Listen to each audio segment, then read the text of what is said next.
is make 100 videos and improve something every time. Do that. And then on your 101st video, we'll start talking. Like maybe you can get some views, but your first 100 are going to suck. So if you look at my channel, you'll see that there are 104 videos on this channel. That means 104 ideation, scripting, and editing sessions. And this was the result.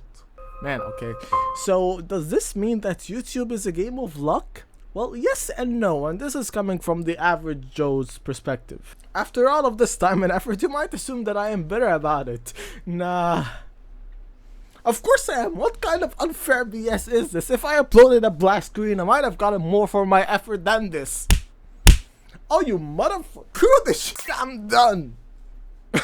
I'm fine now after I've calmed down. But yes, as I was saying, the general sentiment when it comes to YouTube is that it's just mostly a game of luck. No matter how you slice it, you'll see the most random video in the world get millions of views. And there's nothing you can do about it. And I can't outright say that this is false, but it definitely misses out on a lot of nuance, even though you might expect that I'd agree with it, seeing just how much sheer time and effort that I've put into this. When you do a lot of something, no matter what it is, practicing a skill, a sport, writing, creating something of any value, you'll find moments where you almost hit your stride, where things turn out much better than they did in the times before that. From that moment, the pendulum swings more to the side of skill than it does to the side of luck, because now you're able to spot patterns. You can recognize and analyze at what states and conditions did those outcomes happen in.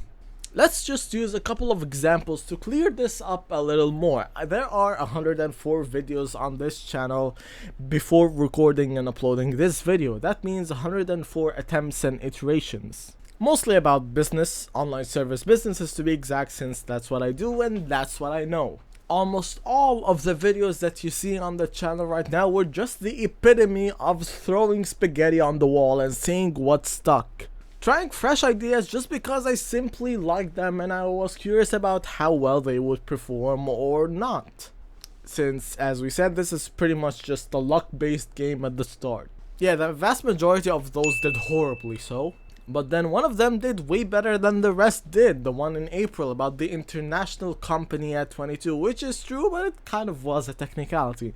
In any case, 250 views isn't a huge mind-blowing number in the absolute scheme of things, but it was a video that gave me a lot of good information. It made the pendulum swing a little bit.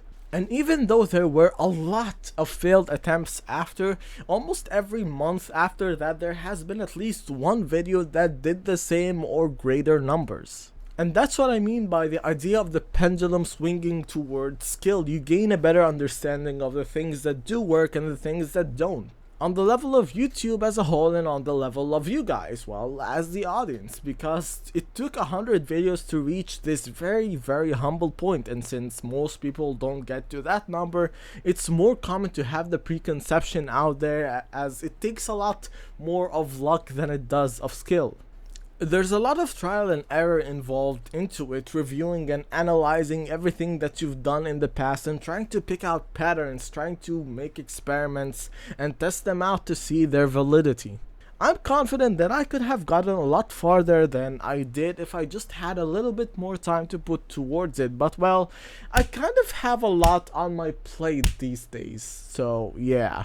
In my experience, there are only really two fundamental rules that are necessary to grow a channel or any skill really, but channel more specifically for this. One, there needs to be constant improvement with every single passing video, because unless in the odd case that you chose an idea that resonated with a lot of people, you will only get really the same results equivalent to the amount of effort that you put into it. Now this doesn't need to be in super fancy editing, it can be in the scripting. It's more concise, more direct, less rambly and more structured. It can be in the performance, in just your mannerisms, your body language and your energy. In the background decor, just something. And the second is in that you need to be taking every bit of feedback that you can from every source that you happen to stumble upon that provides it to you, and find a way to either incorporate it just directly or extract an insight from it that you can use to inform your future decisions later on.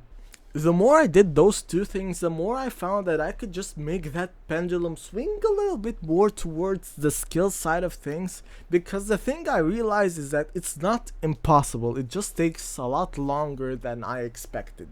Content is a business in some way too, but if you're looking for a more hard skilled sort of thing, then I do have a video about sales that you could look at and learn from. If that is useful to you, then I'd love to see you there. Bye.